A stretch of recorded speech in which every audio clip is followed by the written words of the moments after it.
Era el cumpleaños de mi hija, y llegué a su casa temprano con su pastel favorito.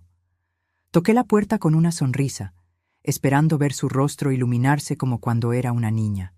Pero cuando abrió, su expresión era de total fastidio, como si no quisiera verme. «Ah, eres tú», murmuró sin siquiera mirarme a los ojos. Pero antes de seguir, verifica si ya estás suscrito al canal y escribe en los comentarios. ¿Desde dónde estás viendo este video? Nos encanta saber hasta dónde llegan nuestras historias.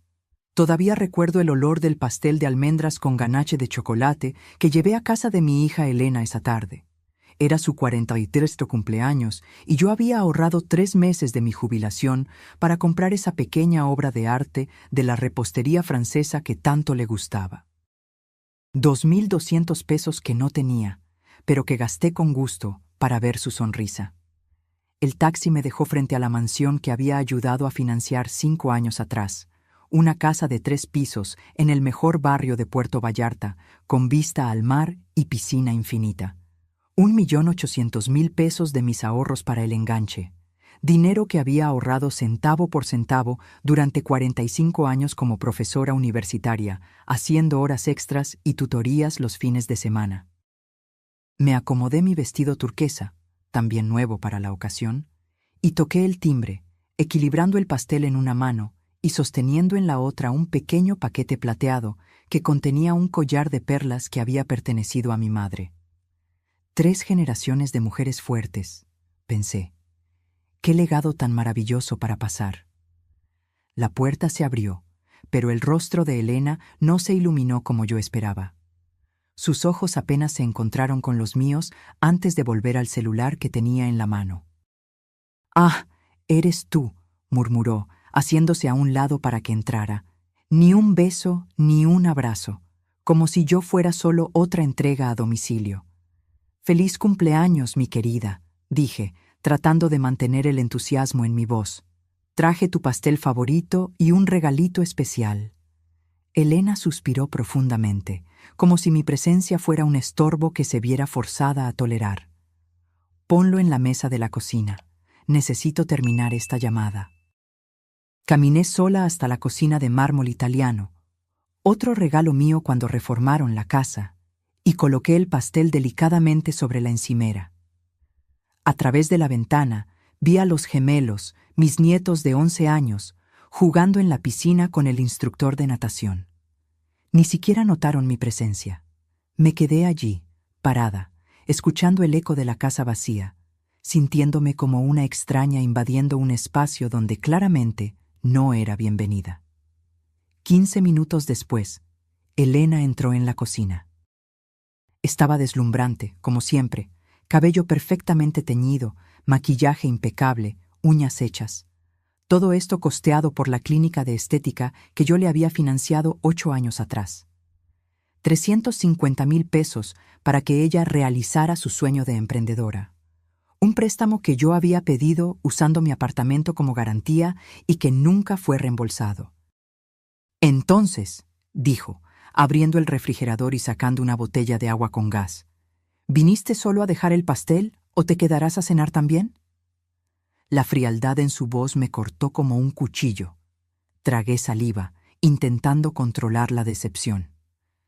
«Pensé que tal vez podríamos pasar tiempo juntas en tu cumpleaños. Hace casi 2 meses que no nos vemos». Respondió, revisando de nuevo el celular. «En realidad, tengo planes para más tarde. Marcelo me va a llevar a cenar a La Marea». Solo nosotros 2. Marcelo, su tercer esposo. Un hombre que vivía de inversiones nunca especificadas y que, curiosamente, siempre necesitaba de mi ayuda financiera para sus proyectos de emergencia. El último había sido hace solo 3 semanas. 60.000 pesos para un supuesto negocio de importación que no podía esperar. Dinero que yo había sacado de mis ahorros para tratamiento médico. «Entiendo», respondí, tratando de ocultar el dolor en mi voz. «¿Tal vez podamos almorzar mañana entonces?» Elena puso los ojos en blanco y finalmente me miró directamente. Su rostro estaba tenso, como si estuviera conteniendo algo que quería decir desde hacía mucho tiempo. Mamá, necesitamos hablar.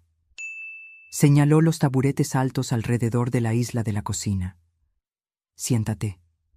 Obedecí, sintiendo un nudo formarse en mi estómago. Conocía ese tono. Era el mismo que usaba de niña antes de decir algo deliberadamente cruel para probar mis límites. He estado pensando mucho últimamente, comenzó, girando lentamente el vaso de agua entre los dedos. Sobre el cumpleaños, sobre la vida, sobre lo que realmente me haría feliz. Asentí, tratando de parecer alentadora. Claro, querida, dime lo que quieres. Tal vez pueda ayudar de alguna manera.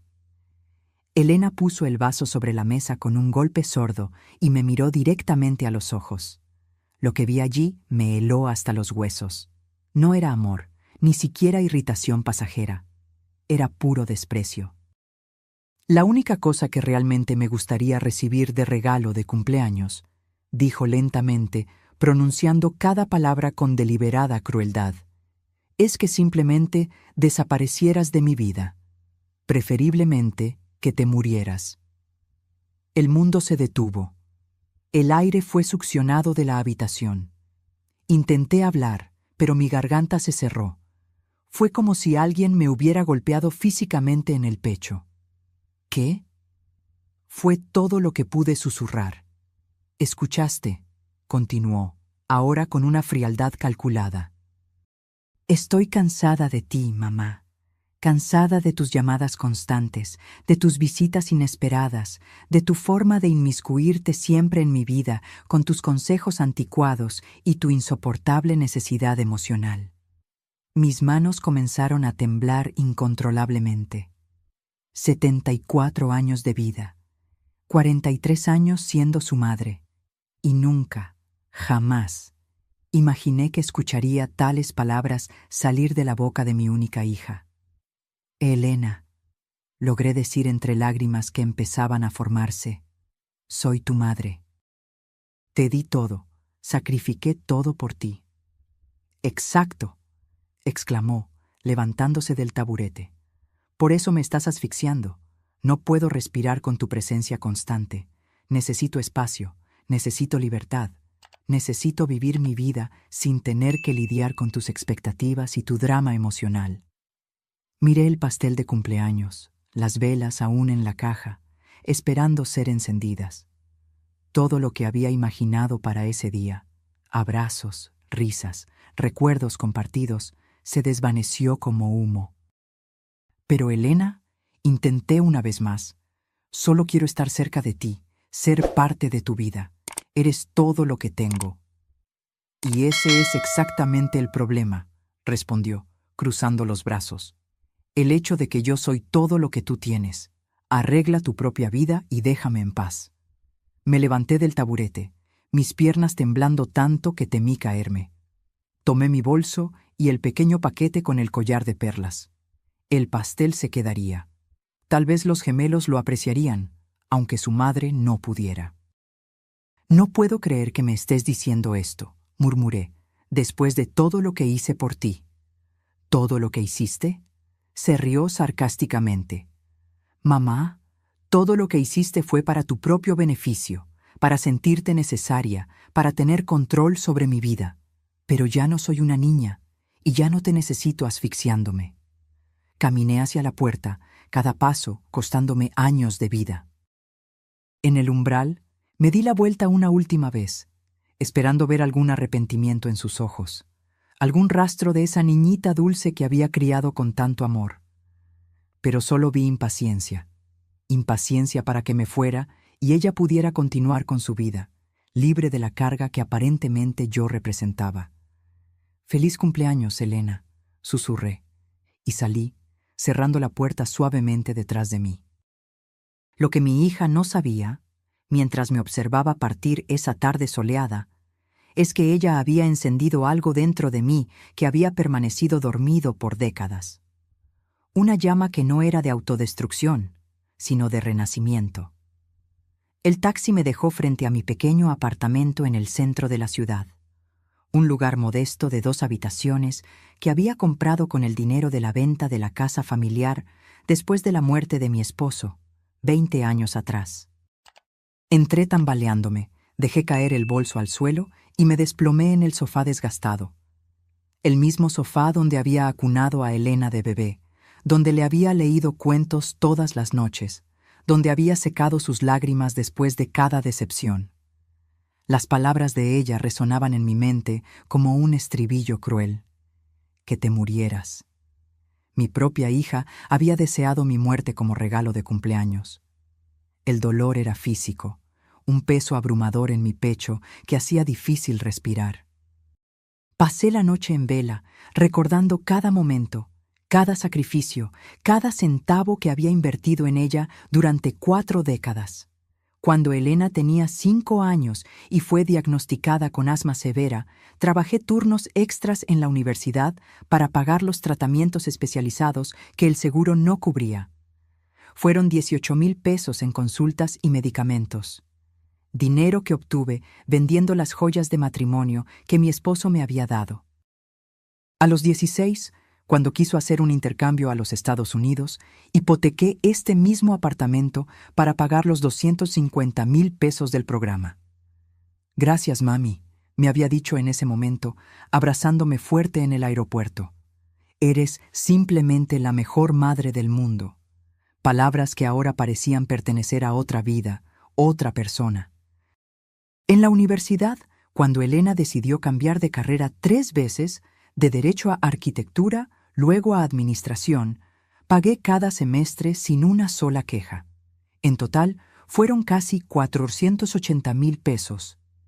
Dinero que conseguí dando clases extras los fines de semana y días festivos, sacrificando cualquier vida personal que pudiera haber tenido. Cuando se casó con su primer esposo, una ceremonia extravagante para 300 invitados en el mejor hotel de la ciudad, fui yo quien pagó por todo, 420,000 pesos.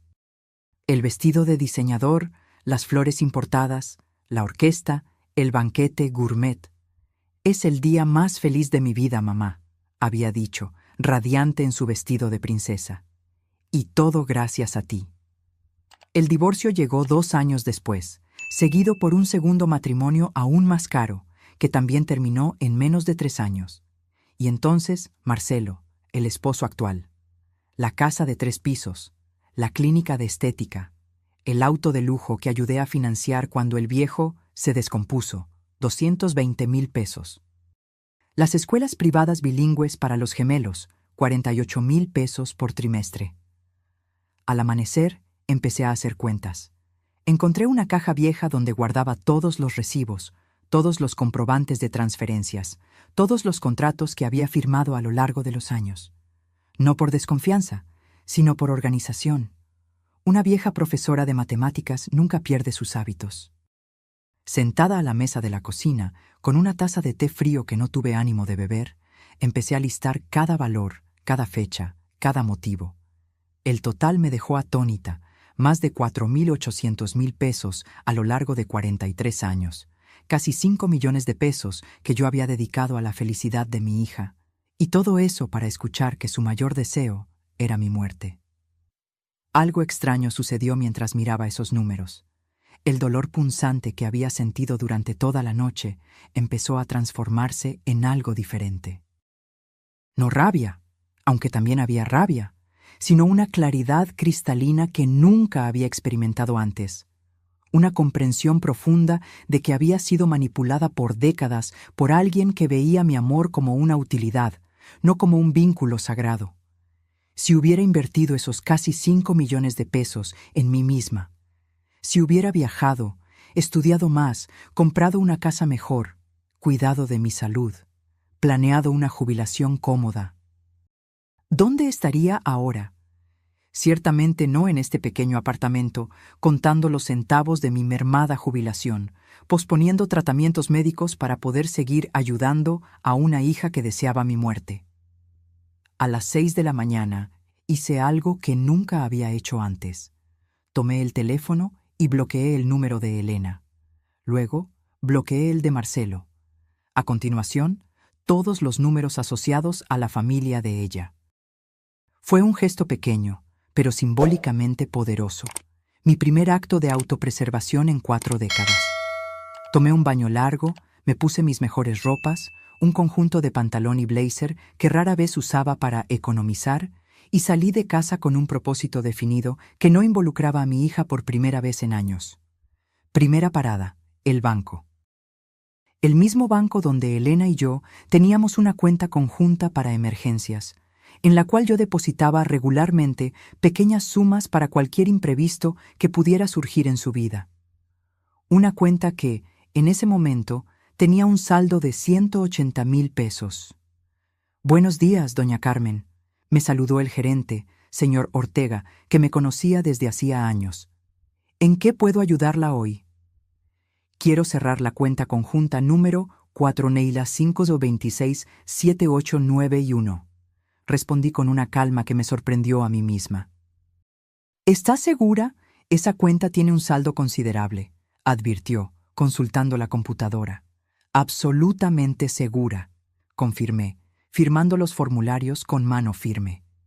«Quiero transferir todo ese dinero a mi cuenta personal, por favor». Ver esos 180,000 pesos regresar a mi propia cuenta me dio una sensación extraña de poder, un poder que no sentía desde hacía décadas. Era solo el comienzo. Siguiente parada, la oficina de financiamiento inmobiliario. Cuando Elena y Marcelo compraron la mansión frente al mar, yo no solo di el enganche, sino que también firmé como aval del financiamiento. Eso significaba que, si ellos no podían pagar, la responsabilidad recaería sobre mí, pero también significaba que yo tenía derechos sobre esa propiedad. Doña Carmen, la oficial de préstamos, señora Ramírez, me recibió con una sonrisa.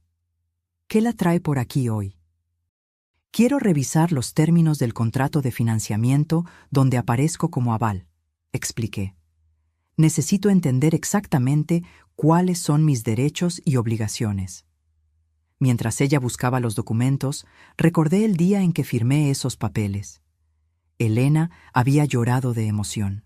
«Gracias, mamá. Eres nuestro ángel de la guarda. Te amo tanto», había dicho, abrazándome con fuerza. Marcelo también había agradecido profusamente, asegurando que nunca atrasarían un pago. «Aquí está toda la documentación», dijo la señora Ramírez, colocando una carpeta gruesa frente a mí. «Como aval, usted es responsable de los pagos si los titulares primarios no pueden hacerlos. Pero usted también tiene el derecho de reclamar la propiedad si cree que los deudores no serán capaces de cumplir sus obligaciones». «Exacto», respondí, examinando cuidadosamente cada página. «¿Cuáles serían los siguientes pasos si decidiera ejercer mis derechos como aval?» «Usted necesitaría demostrar que hay riesgo de incumplimiento o que ya ha habido retrasos significativos», explicó. Lo que la señora Ramírez no sabía, y lo que Elena inconscientemente me había revelado la semana anterior, era que Marcelo había perdido recientemente una suma sustancial en una inversión fallida y que ellos habían atrasado el último pago de la hipoteca. Una información que ella compartió casualmente, probablemente esperando que yo ofreciera ayuda, como siempre hacía. «Perfecto», murmuré, recogiendo copias de todos los documentos importantes. «¿Y si quisiera iniciar ese proceso?» La señora Ramírez me miró con curiosidad, pero mantuvo el profesionalismo. «Puedo agendar una reunión con nuestro departamento legal, si lo desea. Por favor, hágalo». Cuando salí de la oficina, sentí una ligereza extraña, como si estuviera flotando sobre las calientes aceras de la ciudad. Durante 43 años, había vivido para Elena. Había sacrificado mis propios sueños, mi dinero, mi tiempo, mi salud, todo para darle a ella la vida que siempre quiso. ¿Y el resultado? Ella deseaba mi muerte como regalo de cumpleaños. Mi siguiente parada fue un lugar que no visitaba desde hacía años, la agencia de viajes Horizontes Nuevos, especializada en nuevos comienzos para la tercera edad. Había guardado un folleto de ellos por años, soñando secretamente con posibilidades que siempre parecían fuera de mi alcance. «Buenas tardes», me saludó una joven asesora llamada Lucía. «¿Cómo puedo ayudarla?» «Vi su programa sobre jubilados en el extranjero», respondí, sentándome cómodamente en la silla frente a su escritorio. Me gustaría información completa sobre cómo una mujer de 74 años puede comenzar una nueva vida en España. Los días siguientes fueron una montaña rusa de emociones y preparativos secretos. Cada mañana me despertaba con una mezcla de dolor, determinación y algo que no sentía desde hacía mucho tiempo: esperanza. Era como si hubiera despertado de un largo trance donde vivía solo para satisfacer los caprichos de mi hija. Y ahora, finalmente, estaba viviendo para mí misma. El martes, mi teléfono sonó insistentemente. Era Elena. Ignoré la llamada. Me llamó 5 veces más, dejando mensajes cada vez más irritados. «Mamá, necesito hablar contigo». «Mamá, ¿estás bien? ¿Por qué no contestas?» «Mamá, los gemelos tienen una presentación en la escuela el jueves y necesitamos que te quedes con ellos después». «Mamá, estoy empezando a preocuparme». La ironía no se me escapó. La misma mujer que había deseado mi muerte como regalo de cumpleaños estaba ahora preocupada porque yo no contestaba sus llamadas, no porque me echara de menos o se preocupara por mi bienestar, sino porque me necesitaba para algo. El miércoles recibí la visita de mi vecina y amiga de toda la vida, Dolores, una mujer de 70 años que había presenciado silenciosamente todos mis sacrificios por Elena a lo largo de las décadas. «Carmen», dijo, sentada en mi sala con una taza de café, «te ves diferente. ¿Pasó algo?» Le conté todo. Cada palabra dolorosa del cumpleaños de Elena, cada detalle de los planes que estaba haciendo. Dolores escuchó en silencio, sus ojos se llenando gradualmente de lágrimas. «Dios mío, Carmen», murmuró cuando terminé. «No puedo creer que Elena te dijera algo tan cruel después de todo lo que hiciste por ella». «La parte más dolorosa es que lo dijo como si fuera la cosa más natural del mundo», expliqué. «Como si yo fuera solo un estorbo en su vida que necesitaba ser eliminado». «¿Y de verdad te vas a España?» «Sí», respondí firmemente. «Ya compré el boleto. Me voy la próxima semana». Dolores sostuvo mis manos con gentileza. «Sabes que tienes todo mi apoyo, ¿verdad? Lo que Elena hizo es imperdonable». «Hay algo más», dije bajando la voz. «Voy a necesitar tu ayuda con algo muy especial». Le expliqué mi plan completo. Quería que Elena creyera que yo había muerto, al menos por un tiempo. Dolores sería mi cómplice, la persona que encontraría mi apartamento vacío y la carta de despedida que dejaría. «Es brillante», murmuró Dolores con una sonrisa cómplice. «Esa niña ingrata finalmente va a entender lo que significa perderte». «¿Me ayudarás?» «Claro que sí. De hecho, creo que es exactamente lo que Elena necesita para reaccionar». Esa noche trabajé en la carta más importante de mi vida, la carta que lo cambiaría todo para siempre. Escribí y reescribí cada palabra, asegurándome de que transmitiera exactamente lo que quería decir. «Mi querida Elena», comencé. «Me pediste como regalo de cumpleaños que desapareciera de tu vida, y he decidido conceder tu deseo. Cuando leas esta carta, ya estaré lejos de aquí, comenzando la vida que debí haber vivido hace décadas, en lugar de sacrificarlo todo por ti». Continué escribiendo por horas, documentando cada centavo que había gastado en ella, cada sacrificio que había hecho, cada oportunidad que había perdido por estar siempre disponible para sus necesidades. Pero no era una carta amarga, era educativa. Quería que ella entendiera exactamente lo que había perdido. «Junto con esta carta encontrarás todos los documentos legales que firmé esta semana», continué. «El cambio del testamento, la cancelación de tu plan de seguro médico complementario que yo pagaba, la notificación de que, como aval de tu hipoteca, he decidido ejercer mis derechos debido a su reciente inestabilidad financiera y el cierre de todos los beneficios que recibías de mí». Era una carta de 18 páginas que detallaba meticulosamente todo lo que cambiaría en su vida ahora que yo había desaparecido, exactamente como ella quería. «Tu vida será mucho más fácil sin mí», concluí, «pero también será mucho más cara. Espero que valga la pena». El jueves, mientras guardaba mis pertenencias más importantes en 2 maletas, recibí otra llamada de Elena. De nuevo, no contesté. Me llamó 4 veces más, dejando mensajes cada vez más desesperados. En la última, su voz sonaba genuinamente angustiada. «Mamá, por favor, llámame. Algo pasó. Necesito tu ayuda. El banco nos llamó para una reunión de emergencia mañana sobre la hipoteca. Por favor, llámame tan pronto como escuches este mensaje». Así que era eso. El banco ya se había puesto en contacto con ella sobre mi solicitud de revisión del contrato. La realidad comenzaba a imponerse. El viernes, Marcelo apareció en mi puerta. Parecía exhausto y desesperado, con profundas ojeras y la barba sin afeitar, una imagen muy diferente del hombre siempre elegante y confiado que conocía. «Carmen», dijo con voz suplicante. «Elena me contó lo que pasó entre ustedes dos. Sé que lo que dijo fue terrible, incluso imperdonable, pero por favor, no le hagas esto a nuestra familia». «¿Hacer qué?», pregunté, fingiendo inocencia. «El banco nos dijo que estás iniciando un proceso para quedarte con la casa debido a retrasos en la hipoteca. Por favor, Carmen, fue solo un mes. Tuve algunos problemas con inversiones, pero lo voy a resolver todo, te lo prometo». Era fascinante. Cuando Elena quería deshacerse de mí, yo era un estorbo. Pero cuando se dieron cuenta de que yo controlaba las riendas financieras que mantenían su lujoso estilo de vida, de repente yo era importante de nuevo. «Marcelo», dije con calma, «tu esposa fue muy clara conmigo. Mi presencia en su vida es una carga que ella ya no quiere soportar. Solo estoy respetando sus deseos». «Pero Carmen, ¿sabes cómo es Elena cuando está enojada? No quiso decir eso». «¿No lo quiso decir?», porque sonó bastante convincente cuando deseó mi muerte como regalo de cumpleaños. Marcelo bajó la cabeza. Sabía que no tenía argumento para defender lo indefendible.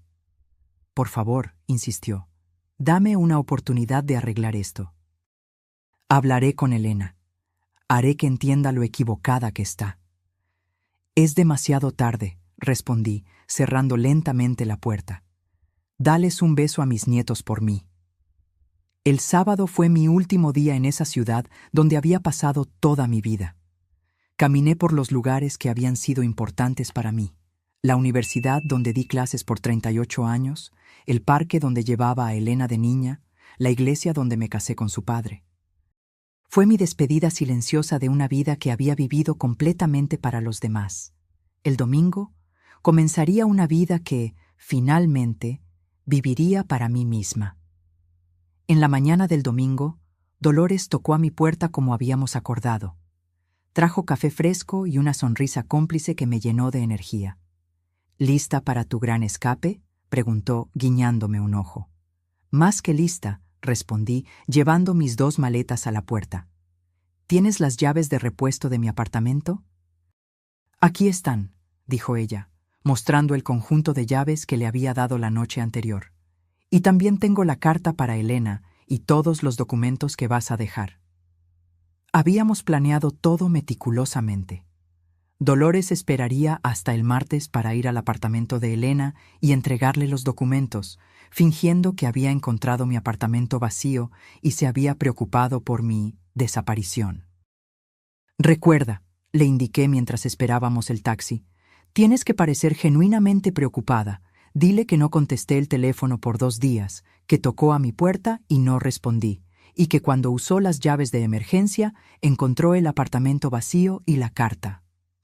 «No te preocupes, Carmen. Fui profesora de teatro aficionado por 20 años. Será la actuación de mi vida», aseguró Dolores con una sonrisa traviesa.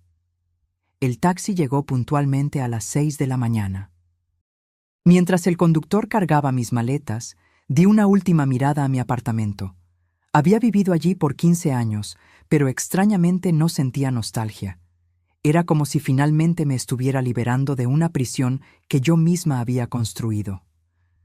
«¿Al aeropuerto?», preguntó el taxista. «Al aeropuerto», confirmé, y sentí como si esas 2 palabras marcaran el inicio de mi nueva existencia. El viaje en avión a Barcelona fue largo, pero tranquilo. Por primera vez en décadas, Nadie sabía dónde estaba. Nadie podía llamarme para pedir favores, dinero o tiempo. Era una sensación embriagadora de libertad que no experimentaba desde antes de convertirme en madre. Durante el vuelo de casi 12 horas, escribí en mi diario todo lo que había sucedido en la última semana. Cada detalle, cada emoción, cada decisión que me había traído a ese momento suspendido en el cielo, entre mi pasado de abnegación y mi futuro de autodescubrimiento. Esta es la primera vez en 43 años, escribí, que hago algo completamente para mí misma, sin calcular cómo eso beneficiará a Elena. Es aterrador y liberador al mismo tiempo. Llegué a Barcelona en la mañana del lunes, hora local. Un representante de la agencia de viajes me estaba esperando en el aeropuerto con un cartel con mi nombre. Era un hombre joven y amable llamado Miguel que hablaba español con un fuerte acento catalán. Señora Carmen, me saludó con una sonrisa genuina. Bienvenida a España. Espero que esté lista para una nueva aventura. Más que lista, respondí, y por primera vez en semanas mi sonrisa era completamente auténtica. Miguel me llevó a un pequeño pero encantador apartamento amueblado en el barrio gótico, que la agencia había alquilado por un mes mientras yo decidía si quería quedarme permanentemente.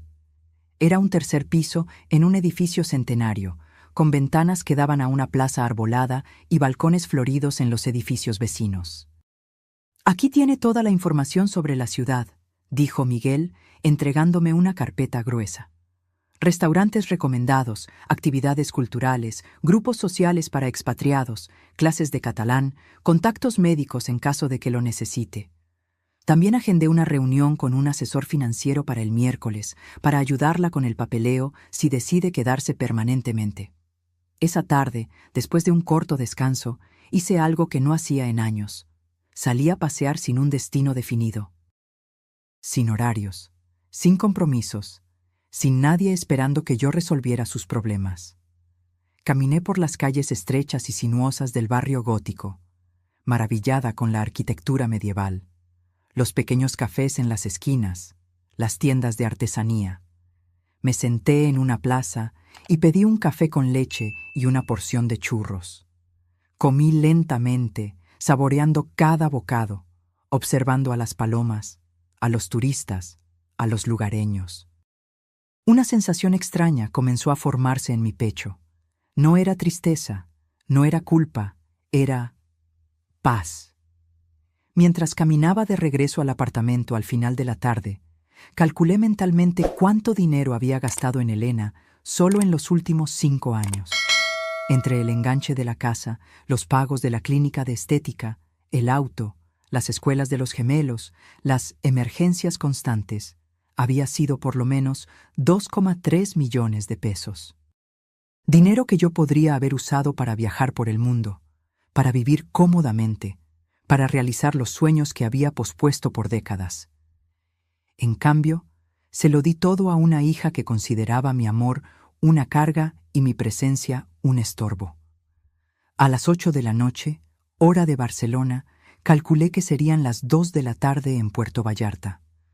Dolores se estaría preparando para ir al apartamento de Elena para entregar la carta que lo cambiaría todo. Me senté en el pequeño balcón de mi apartamento temporal, bebiendo una copa de vino tinto español, y esperé. Sabía que en unas horas mi teléfono comenzaría a sonar desesperadamente. Elena finalmente entendería lo que significaba realmente perderme. A la medianoche, mi teléfono comenzó a vibrar insistentemente. Era Elena. Dejé que sonara hasta que se detuvo. Inmediatamente sonó de nuevo, y de nuevo, y de nuevo. En el quinto intento, contesté. «¡Mamá!», gritó, su voz ahogada por el llanto. «¿Dónde estás? Dolores apareció en casa con una carta tuya. Dijo que desapareciste. ¿Qué está pasando? ¿Qué locura es esta?»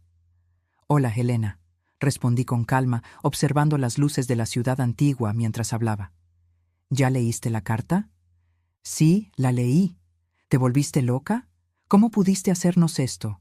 ¿Dónde estás?» «Estoy exactamente donde necesito estar, lejos de ti, como deseaste. Pero yo no quería eso. Yo no quería que de verdad te fueras. Solo estaba enojada, frustrada. Ahí estaba. La táctica típica de Elena, minimizar el daño que había causado, hacerme sentir culpable por reaccionar a su crueldad. ¿No lo quisiste decir cuando me dijiste que tu mayor deseo de cumpleaños era que me muriera? Pregunté, porque sonaste bastante convincente. Yo solo estaba estresada. Marcelo perdió dinero en una inversión. Los niños están dando problemas en la escuela. La clínica no está yendo bien. No debí haberme desquitado contigo. Tienes razón, no debiste. Pero ya está hecho y las palabras no pueden ser desdichas. Pero mamá, por favor, vuelve. Te necesitamos, te necesito. Qué interesante era esto. Ahora me necesitaba. Ahora que había leído la carta detallando todos los beneficios financieros que había perdido. Ahora que sabía que podría perder la casa. Ahora que entendía que tendría que pagar por su propio seguro médico complementario y encontrar quién cuidara de los gemelos cuando quisiera salir. ¿Me necesitas a mí o a mi dinero?, pregunté directamente. Hubo un largo silencio al otro lado de la línea. Te necesito a ti, murmuró finalmente, pero su voz no sonaba convincente. Elena, durante 43 años viví para ti. Sacrifiqué mis sueños, mi dinero, mi tiempo, mis oportunidades. Y cuando finalmente necesité sentir que me amabas y valorabas, me dijiste que preferías que estuviera muerta. Esas palabras me partieron el corazón de una manera que jamás podré reparar. Lo siento mucho, mamá. Lo siento mucho de verdad. Las disculpas no son suficientes, Elena. El daño está hecho. ¿Y sabes algo? Tal vez fue lo mejor que pudiste haberme dicho, porque finalmente me abrió los ojos y me hizo entender que he vivido toda mi vida de manera equivocada. ¿A qué te refieres? Me refiero a que por primera vez en décadas estoy viviendo para mí misma, y eso es maravilloso.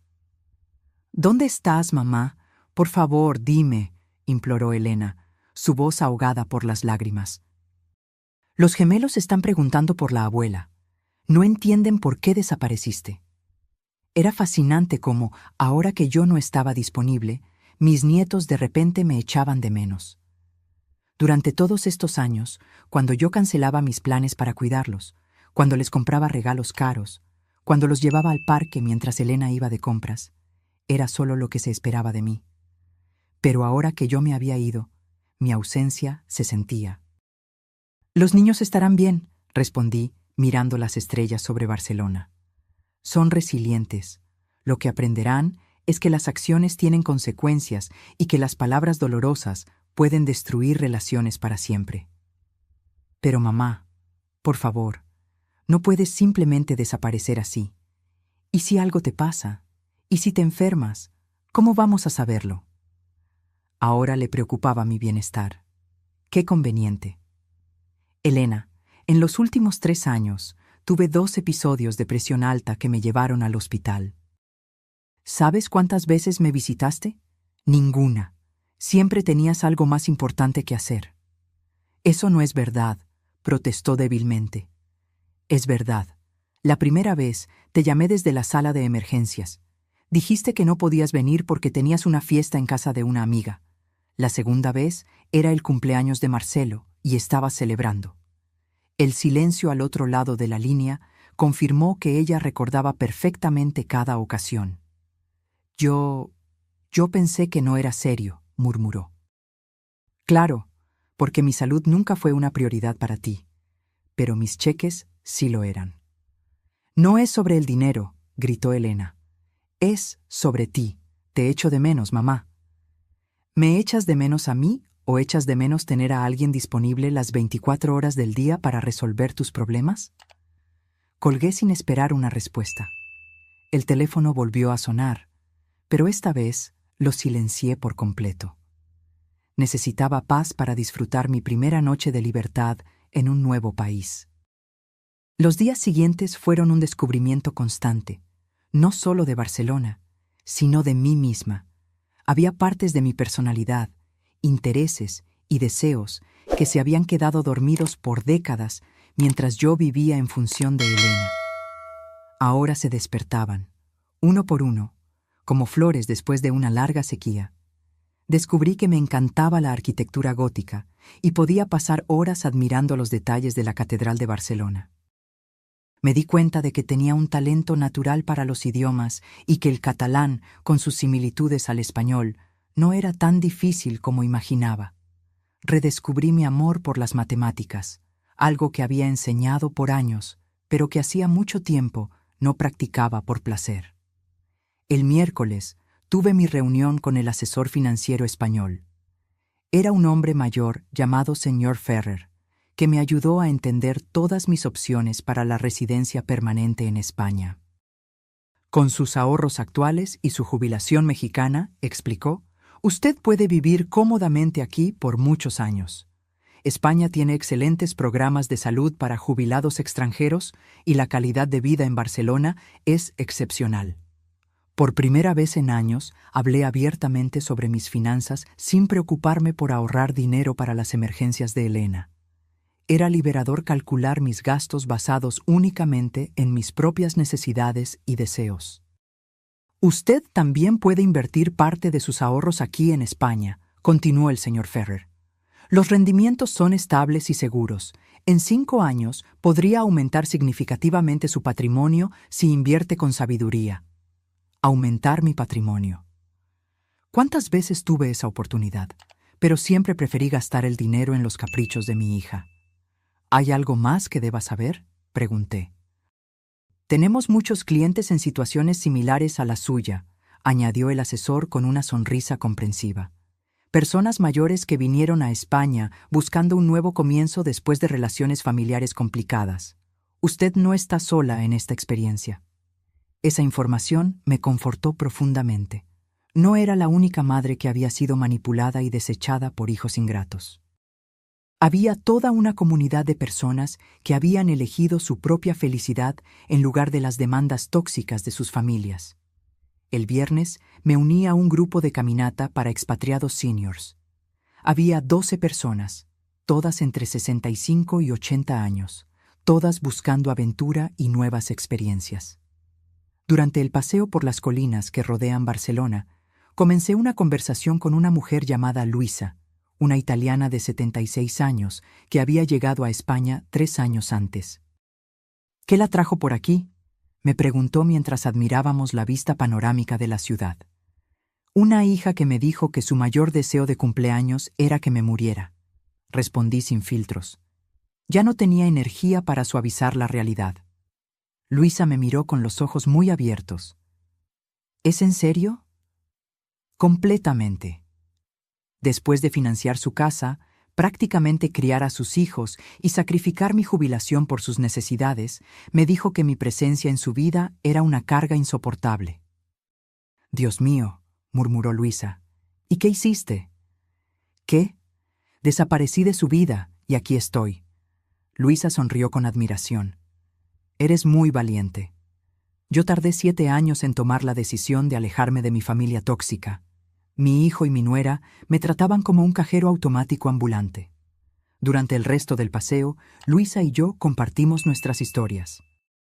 Ella había venido a España después de darse cuenta de que sus hijos adultos solo la contactaban cuando necesitaban dinero para sus vacaciones, sus autos nuevos o sus caprichos. Cuando decidió imponer límites, la acusaron de ser una madre egoísta y la amenazaron con no dejarla ver a sus nietos. Los primeros meses fueron difíciles, confesó Luisa mientras descendíamos un sendero arbolado. La culpa me consumió. Pensé que tal vez era realmente egoísta, que una buena madre siempre debe sacrificarse por sus hijos. ¿Y qué cambió tu perspectiva? Me di cuenta de que mis hijos nunca se preguntaron si yo era feliz, si tenía suficiente dinero para mis propias necesidades, o si mis sacrificios constantes me estaban lastimando. A ellos solo les importaba lo que yo podía darles. Eso no es amor, Carmen, es explotación. Las palabras de ella resonaron profundamente en mi corazón. Por décadas, había confundido manipulación emocional con amor filial. Demandas constantes con necesidad genuina. Al final del paseo, Luisa me invitó a un grupo de apoyo que se reunía quincenalmente, mujeres mayores que habían tomado la difícil decisión de priorizar su bienestar por encima de las expectativas familiares tóxicas. Acepté de inmediato. Esa noche, encendí mi teléfono por primera vez en 3 días. Tenía 78 llamadas perdidas y 32 mensajes de texto. La mayoría era de Elena y Marcelo, pero también había algunas de números desconocidos, probablemente amigos que ellos habían reclutado para intentar localizarme. Leí los mensajes cronológicamente, observando la evolución del pánico de mi hija. Los primeros aún eran emocionales. Por favor, mamá, vuelve. Te necesitamos. Los niños están llorando por ti. Pero gradualmente se volvieron más desesperados y centrados en cuestiones financieras. El banco nos llamó para otra reunión. Dicen que solicitaste una revisión del contrato como aval. No pueden quitarnos la casa por un malentendido. En el cuarto día, los mensajes se habían vuelto agresivos. Esto es ridículo, mamá. Estás arruinando nuestras vidas por una rabieta. Actúa como una adulta y vuelve, y finalmente desesperados. Llamé a todos los hospitales, a la policía, a tus amigos. Nadie sabe dónde estás. Si algo te pasa, va a ser mi culpa. Por favor, solo dime que estás bien. Era fascinante observar cómo en ningún momento Elena se disculpó genuinamente por desear mi muerte. En ningún momento reconoció la crueldad de sus palabras o expresó remordimiento real. Todo giraba en torno a las consecuencias negativas que mi ausencia tenía para ella. Decidí responder a un último mensaje. Estoy perfectamente bien y más feliz de lo que he estado en años. Lo que estás experimentando ahora son las consecuencias naturales de tus acciones. Espero que esta experiencia te ayude a entender el valor de las personas que amas antes de que sea demasiado tarde con otras en tu vida. La respuesta llegó de inmediato. Por favor, mamá, podemos arreglar esto. Prometo que nunca más diré cosas horribles. Solo vuelve. Escribí mi respuesta final. Las promesas vacías no arreglan corazones rotos. Elena, las palabras que me dijiste revelaron lo que realmente piensas de mí. No puedes deshacer esa verdad con promesas desesperadas. Después de enviar ese mensaje, bloqueé su número y todos los números asociados a Marcelo. También bloqueé los números desconocidos que me habían llamado.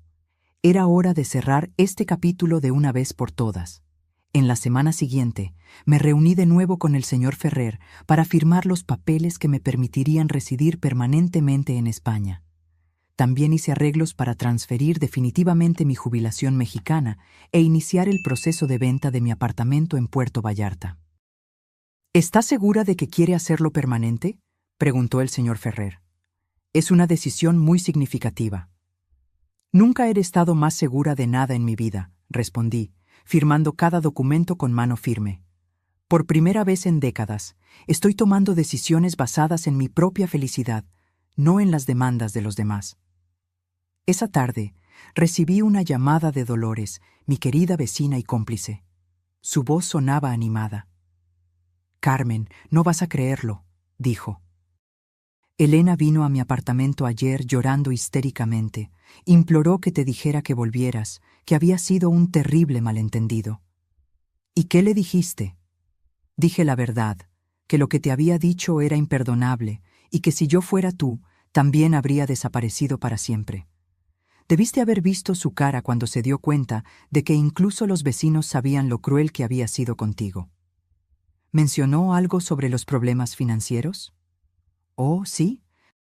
Dijo que sin tu ayuda no pueden pagar la hipoteca, que el banco está presionando, que Marcelo no puede resolver la situación financiera y que los niños necesitan cosas para la escuela que ellos no pueden pagar. Básicamente, se dio cuenta de todo lo que yo hacía por ellos cuando lo perdió. Era exactamente lo que esperaba. Ella no me extrañaba como persona. Extrañaba mi función como proveedora financiera y solucionadora de problemas. Dolores, le pedí, cuando alguien pregunte por mí, especialmente Elena, quiero que digas que estoy muerta para ellos, porque en cierto modo es verdad, La Carmen que constantemente se sacrificaba por una hija ingrata, realmente murió en su cumpleaños. Lo entiendo perfectamente, respondió Dolores. ¿Y sabes algo? Creo que es la mejor muerte que pudiste haber elegido. 3 semanas después de mi llegada a España, mi nueva vida había tomado forma de maneras que nunca imaginé. Me inscribí en clases de catalán 3 veces por semana. Comencé un curso de acuarela los martes y jueves, descubriendo un talento artístico que ni siquiera sabía que poseía. Me uní a un club de lectura para expatriados que se reunía los domingos. Por primera vez en décadas, mi agenda estaba repleta de actividades que yo había elegido. Actividades que me proporcionaban placer y crecimiento personal, no obligaciones impuestas por las necesidades de los demás. Pero la transformación más sorprendente era financiera. Sin las constantes demandas de Elena, mis ahorros no solo se mantenían estables, estaban creciendo. Las inversiones que había hecho con el señor Ferrer ya mostraban rendimientos positivos y por primera vez podía planear mi futuro financiero basado únicamente en mis propias necesidades. Ese miércoles de abril, mientras tomaba café de la mañana en el balcón soleado de mi apartamento, recibí una llamada de un número internacional que no reconocí. Dudé en contestar, pero la curiosidad me ganó. ¿Señora Carmen Aguirre?, preguntó una voz femenina con acento mexicano. Sí, soy yo. ¿Quién habla? Mi nombre es Raquel Mendoza. Soy trabajadora social del Departamento de Servicios Familiares en Puerto Vallarta. La llamo porque recibimos una denuncia sobre su bienestar. Mi sangre se heló. ¿Una denuncia? ¿De qué tipo? Su hija, Elena Aguirre, hizo una denuncia alegando que usted podría estar sufriendo de demencia o deterioro cognitivo y que ha tomado decisiones financieras y de vida que la ponen en riesgo. Según ella, usted desapareció de repente y está viviendo en condiciones precarias en el extranjero, posiblemente bajo la influencia de terceros. No podía creer lo que estaba escuchando. Elena había llegado al extremo de involucrar a los servicios sociales, inventando una enfermedad mental para invalidar mis decisiones y forzar mi regreso. Señorita Mendoza, respondí con voz firme, no sufro de demencia ni deterioro cognitivo. Estoy viviendo en España por mi propia elección, en un apartamento cómodo, con excelentes cuidados médicos y en perfecta salud mental. Las alegaciones de mi hija son completamente falsas. Entiendo su posición, señora Aguirre, pero necesitamos verificar su bienestar. ¿Sería posible coordinar una evaluación médica y psicológica a través del consulado mexicano en España? Claro, respondí sin dudar. Estoy dispuesta a someterme a cualquier evaluación que demuestre que estoy en perfecta salud mental y que mis decisiones fueron tomadas con total lucidez. Después de coordinar los detalles para la evaluación, colgué el teléfono, sintiendo una mezcla de rabia y descreimiento. Elena había cruzado una línea sin retorno. No solo había deseado mi muerte, sino que ahora intentaba destruir mi credibilidad mental para recuperar el control sobre mi dinero y mi vida.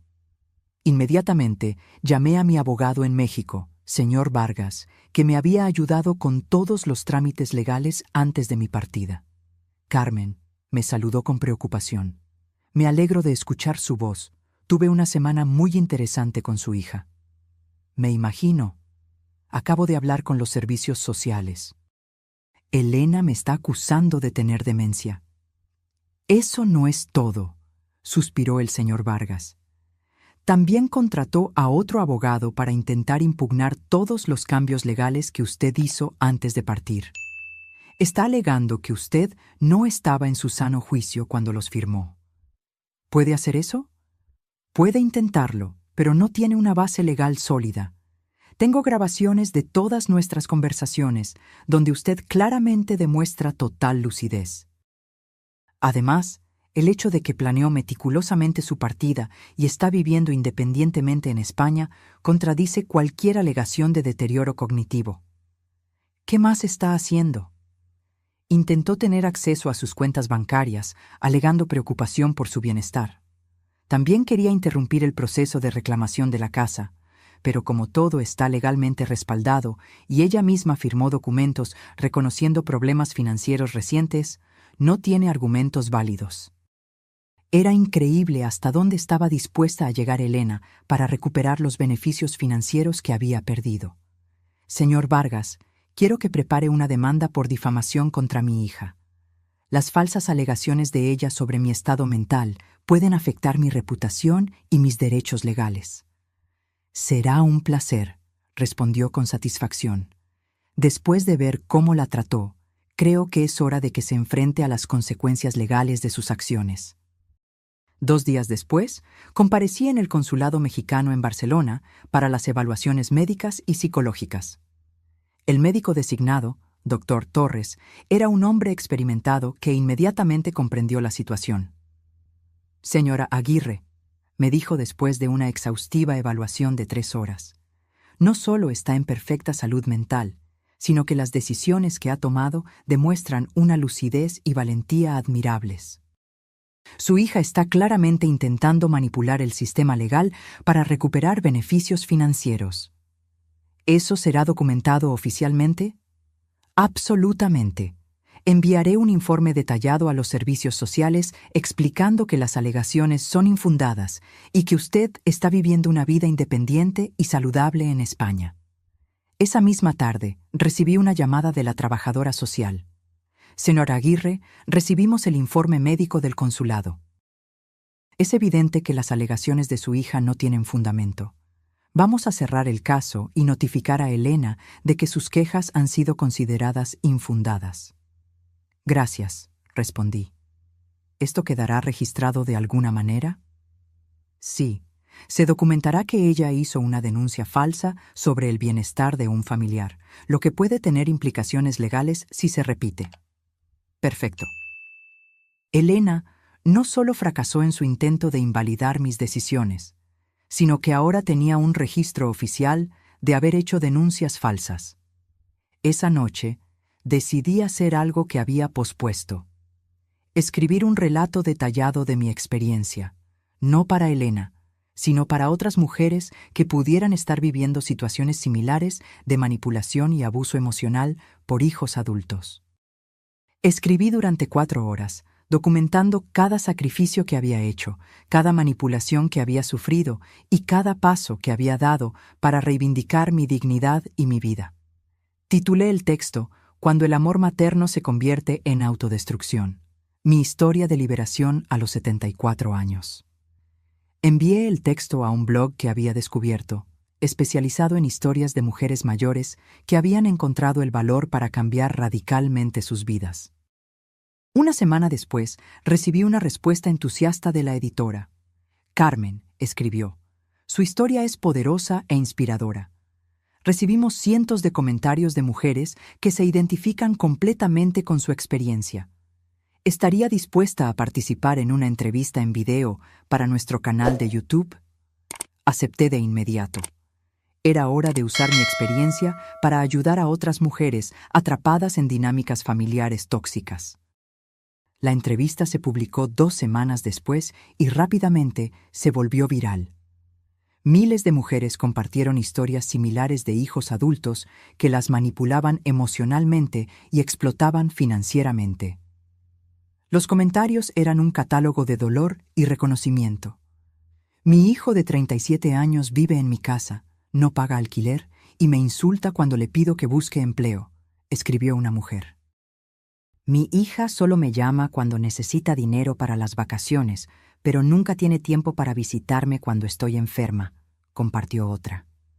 Pensé que era la única madre que se sentía usada por sus propios hijos, confesó una tercera. Pero lo más impactante vino una semana después de la publicación de la entrevista. Recibí un correo electrónico de una dirección que inmediatamente reconocí. Era de Marcelo, mi yerno. Carmen, escribió. Vi tu entrevista en YouTube. Necesito que sepas que estoy completamente de acuerdo contigo. Lo que Elena dijo fue imperdonable, y la forma en que te trató por años es inaceptable.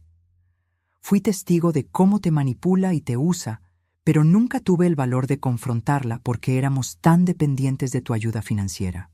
Continuó. Quiero que sepas que los gemelos te extrañan mucho y no entienden por qué ya no vienes a verlos. Elena les dijo que estás enferma y no puedes visitarlos, pero creo que merecen saber la verdad cuando sean mayores. El correo electrónico terminaba.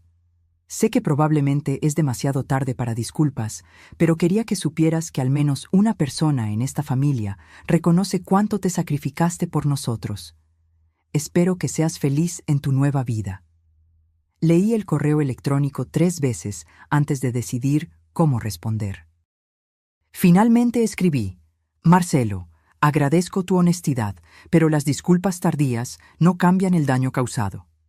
Espero que esta experiencia te ayude a ser un mejor esposo y padre, y que les enseñes a tus hijos a valorar a las personas que los aman antes de que sea demasiado tarde.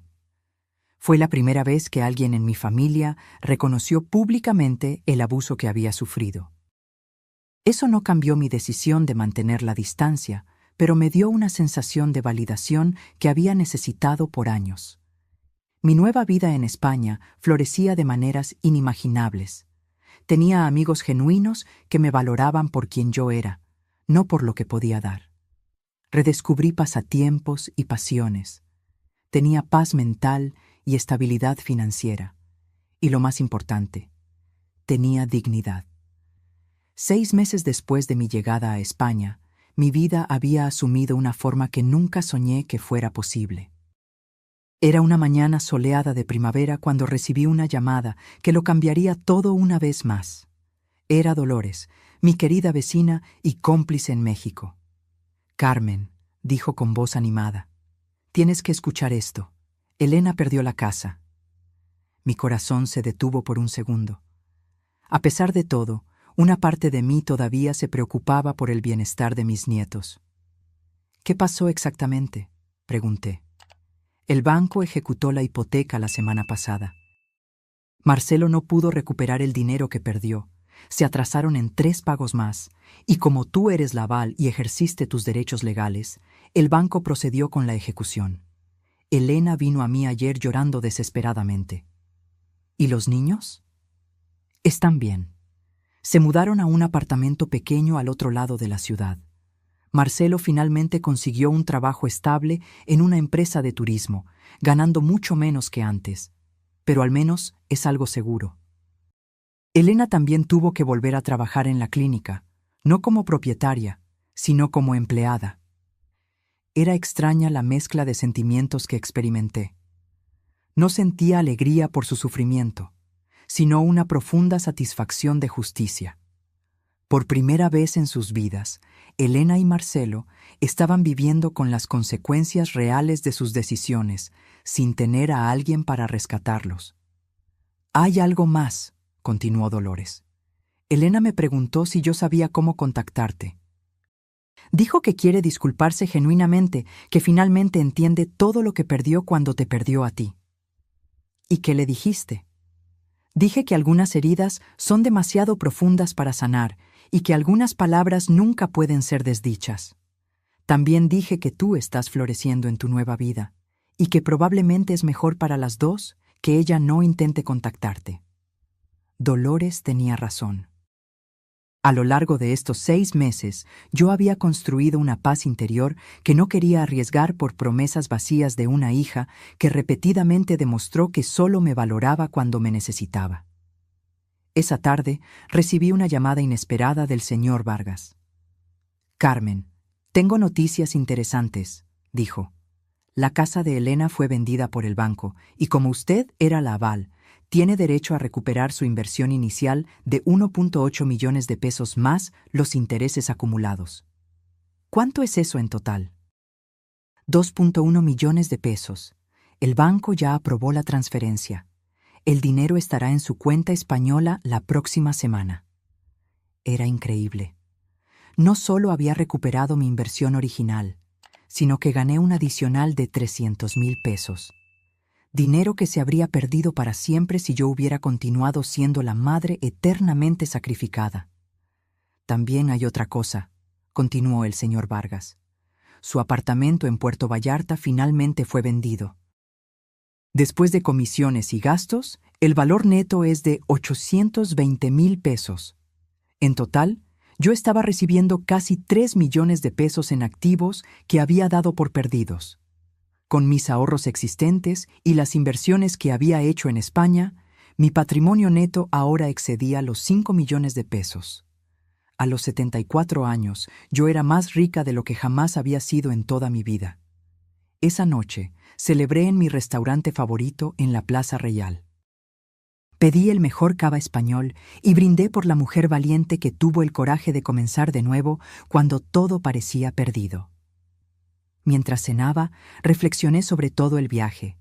Había iniciado este viaje como una madre rota y humillada, devastada por las palabras crueles de una hija ingrata. Pero ahora era una mujer independiente, financieramente estable, rodeada de amigos genuinos y viviendo la vida que siempre soñé. Al día siguiente, decidí hacer algo que venía considerando desde hacía semanas: escribir un libro completo sobre mi experiencia. No solo mi historia, sino una guía práctica para mujeres mayores atrapadas en relaciones familiares tóxicas.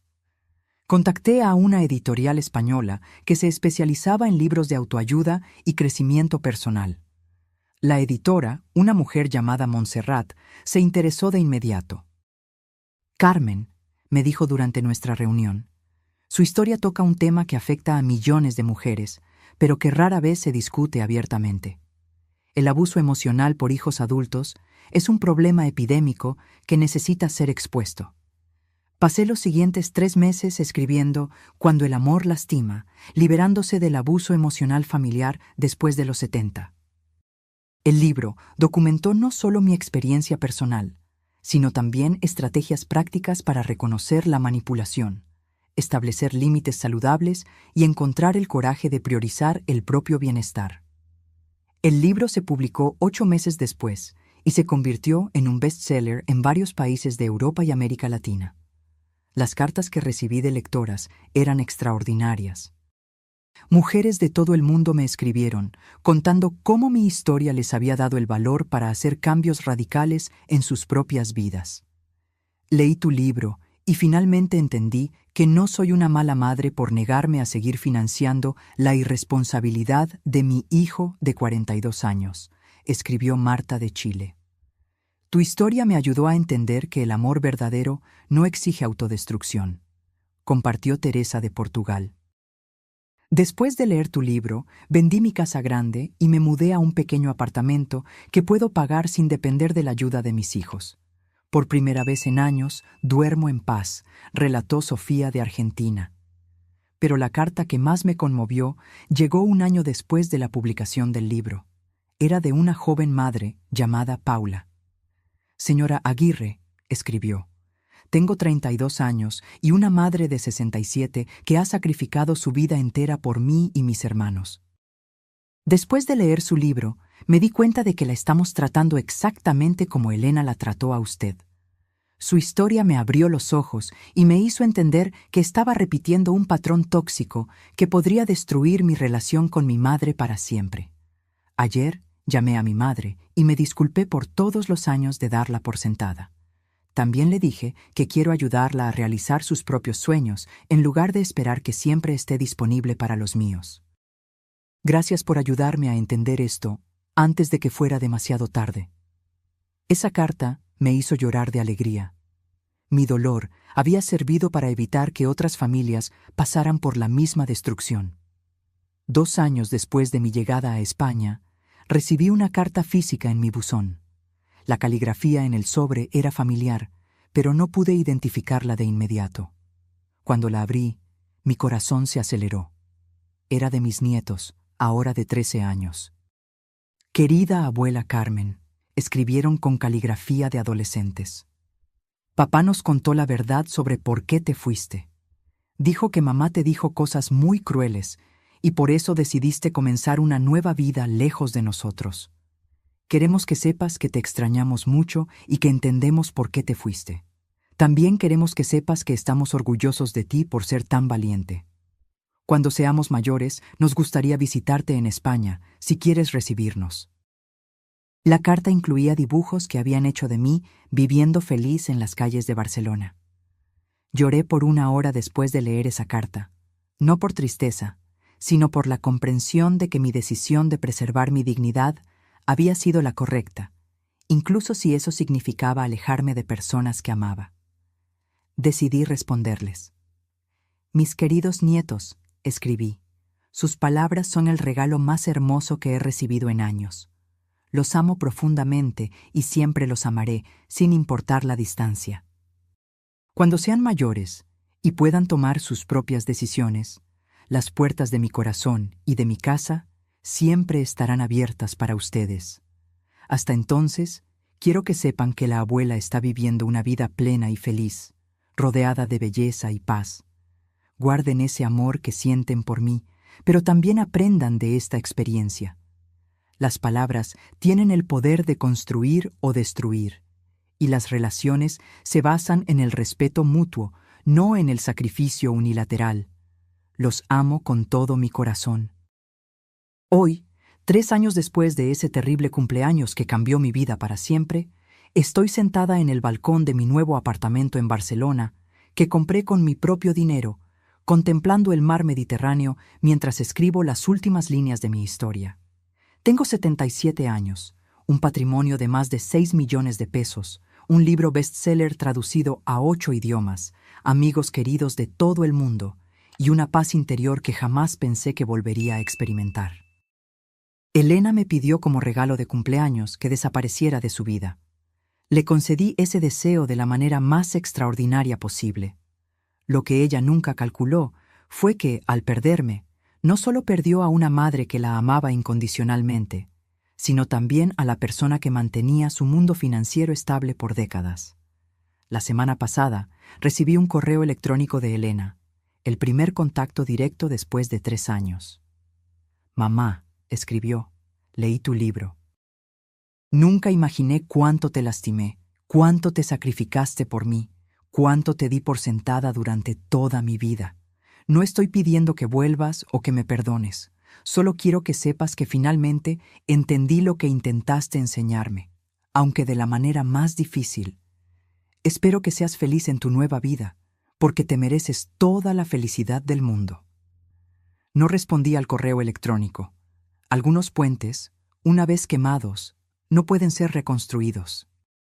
Pero guardé sus palabras en el corazón, no como una victoria, sino como confirmación de que todo dolor puede, eventualmente, transformarse en sabiduría. Mi desaparición fue mi regalo para ella. Mi nueva vida fue mi regalo para mí. Y valió cada lágrima, cada sacrificio, cada momento de dolor que me trajo hasta aquí. Porque a veces la única manera de salvarse es tener el valor de perderse por completo para renacer como la persona que siempre se estuvo destinada a ser. Ahora, si te gustó esta historia, haz clic en este próximo video que está apareciendo en la pantalla, porque en él hay una historia de traición y giro como nunca antes habías visto.